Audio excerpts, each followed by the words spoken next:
You're back. Welcome to the From Message to Movement Module 4. This is all about your zone of genius. So in this module, you'll learn what the new opportunity is, what the new opportunity means for your movement and your business, how to identify your zone of genius as a new opportunity, and how to position your zone of genius as a new opportunity with your one-liner. So first and foremost, the new opportunity is how you're going to help the people in your movement, why someone will want to be a part of your movement, and it's redemption after previous failed attempts. So what does that actually mean? It's the new opportunity, quite simply, is your business. And redemption after previous failed attempts, this is the new way of doing things. Your people have tried, they've been potentially a part of other movements or tried other courses or programs or products, and they failed. They didn't work. So your business, the new opportunity, is how they're going to take advantage of working with you because this is what's going to work for them. So the new opportunity in your movement, let's just talk about how these two are related. The new opportunity replaces what's not working with something different. We talked about those previous failed attempts. And one of the things that your people are going to want to feel confident in is that they're doing their own thing. I'm doing my own thing. We do things differently here. It creates, again, that common identity, but also just gives them faith that what you are doing, the business that you're running, the way that you're going to help them is finally going to work. It's new. The new opportunity also gives you someone to throw stones at. Example, the beauty industry or the diet industry. When you have positioned yourself and created this new opportunity, it's often a way of separating yourself from others. It's an us versus them mentality. So, example, if you have a new way of dieting or sort of an anti-dieting mindset, it gives you this way to throw stones at your enemies, being the diet industry. The new opportunity and your business. So the new opportunity, like we've discussed, is your business. And people really only want to buy new things, not improved things. Example, if you remember back in Module 1 when we were talking about car shopping. If you go to a car dealership and they say that they can improve your current car or give you a brand new, never before seen car for the same price, you're going to want the new car. And it's because people want new things. There also is this inherent pain that is associated with improvement. It means that they've been doing something wrong or what they've been taught isn't working and it's their fault. But when you say there's a new way, you're not saying that there's anything wrong with them. You're just saying that this is brand spanking new, cutting edge. The new opportunity is also going to put you in a blue ocean versus a red ocean. If you think about sharks, if you drop a fish in, that is a red ocean. There's tons of competition. Everyone is fighting for the same thing. And that's what an improvement offer is. It's a whole bunch of people improving on the current way that people are doing things. But if you want to be in a blue ocean, you position yourself, your skills, in a completely new light. It's a new way of doing things. So you essentially have no competition. And one of the big things that I hear when I talk about blue ocean versus red ocean is this idea that you have to reinvent the wheel. And that's not true. It's not about reinventing the wheel or coming up with a brand new business that's never existed before. It's just about positioning you in a new way so that you can have that cutting edge feel. So let's do that. Let's position you in a new way. It's time to discover your zone of genius. Zone of Genius 101. Let's just talk about what this means. Your zone of genius is your unique value proposition. And that's fancy language for your specialty or expertise. It's why people want to work with you. And truthfully, it's why people are already coming to you. It's what you're naturally good at, what they are already seeking out your advice in. It's what makes you different and what's going to put you in that blue ocean. Now, why is your zone of genius important? Well, we've talked about how your zone of genius is really that new opportunity, but even more than that, it's the key to standing out in your industry. It's what's going to bring focus to your messaging and your copy, and it's going to help your community and ideal client connect with you. They are looking for certain answers and they really need an expert, and the zone of genius positions you as that expert and as that new opportunity.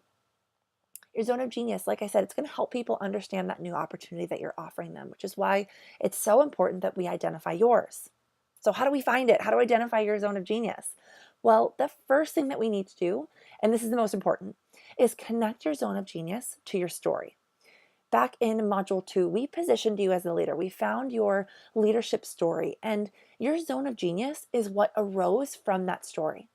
It comes from the journey, the triumph, the hardship, the breakthrough that you had in that story. You learned or you tapped into or you enhanced what you were naturally good at, and that's your zone of genius.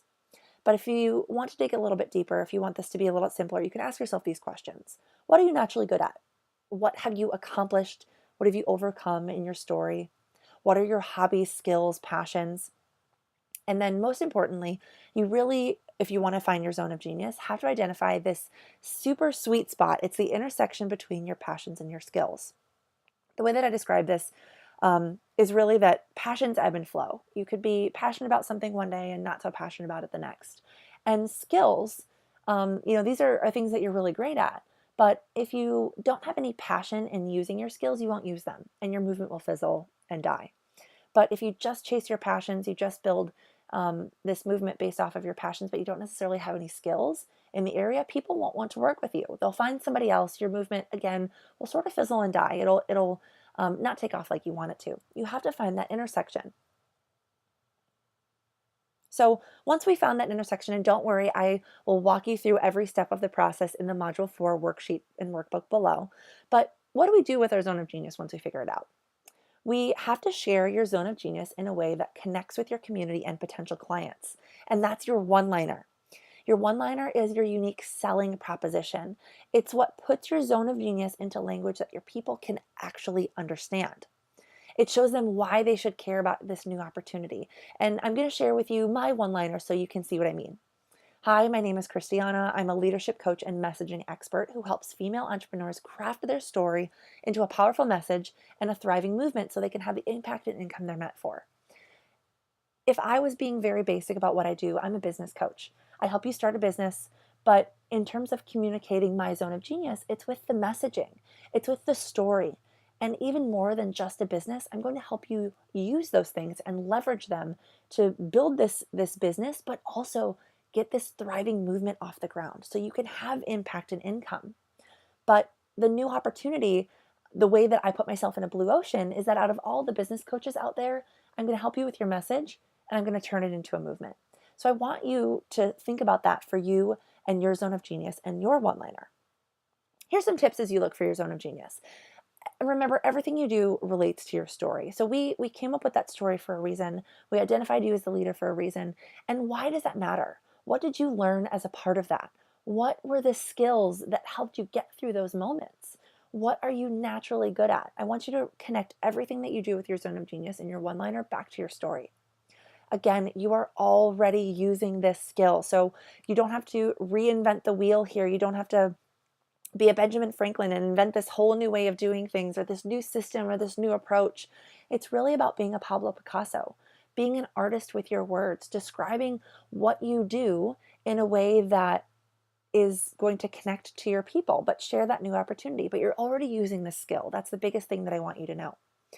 Another thing when we're talking about describing your zone of genius and creating your one-liner, I don't want you to use crazy language because it turns people off. If people can't understand in your one sentence clearly what you do or how you're going to be helping them, it's going to turn them away and your new opportunity will not exist. They need clarity. People want clarity in their brains. So when you're coming up with your zone of genius and your one-liner, you really just want it to be more clear than creative. Once someone is in your community, they're a part of your movement, you can use fancy words and phrases because they know, like, and trust you. But you have to get them in the door and clearly communicate what your new opportunity is. Another thing to remember, competition is a great thing. So if you are using crazy language or, trying to come up with this new business that has never existed before, odds are that it's going to be harder to sell. People, if they're not already paying for this type of service, they might not see why they should pay for you and your new opportunity. So look around when you're discovering your zone of genius and see, are there other people in this industry who are successful, making money, have thriving business, or even thriving movements? If so, that's great because that means that we can just position you in a new way and communicate your value as a new opportunity and really get your movement and your business to take off. So before moving on, I want you to go download and complete the Module 4 workbook to find your zone of genius and write your one-liner. Again, I'm going to walk through this process with you every step of the way, so don't be nervous or scared or concerned that you're not going to be able to find it. We are absolutely going to find your zone of genius and write your one-liner. And then once you've done that, I want you to set aside time in your calendar to complete the Module 4 What's Next activities. These activities are going to help you take that one-liner and not only share it across platforms, but also do it in a way that's going to communicate your new opportunity so that you can continue to grow your mass movement, but also turn the people in your community, the people who are interested in what you're doing, into clients. Sound good? I'm excited. I will see you back for Module 5.